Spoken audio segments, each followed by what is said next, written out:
ஏண்டா சின்னவனே, என்னம்மா? அவங்க அம்மா வீட்டுல இருந்து எல்லாருமே வந்துக்கிறாங்க மொட்டை அடிக்கிறதுக்கு அவங்க அண்ணன் பையனுக்கு. நீ போனாதாண்டா நல்லா இருக்கும். எதுக்குடா என்னையும் அப்பாவையும் போக சொல்ற?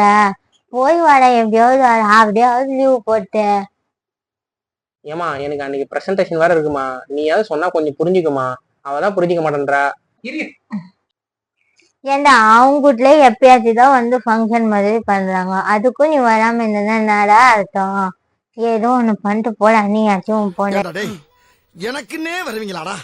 ஏன்ட்ட சரசம் பண்றக்கே ஓட்டாப்பே உங்களை பத்துறாங்களா? சரி பரவாயில்ல விடுங்கட்டா, அவர் வரலன்னா நம்ம 2 பேரும் மட்டும் போயிட்டு வரலாம். நம்மளும் அவர் பிரச்சனையை புரிஞ்சுக்கலன்னா யார் புரிஞ்சுக்குவாங்க? அவருக்கு தான் முக்கியமா எந்த பிரசன்டேஷன் இருக்குதுன்னு சொல்றாங்களே, நம்ம 2 பேரும் மட்டும் போயிட்டு வரலாம். என்ன பொழப்பு இது? நம்ம வாழ்க்கை எதை நோக்கி பயணமா போய்கிட்டு இருக்குன்னே தெரியலையே.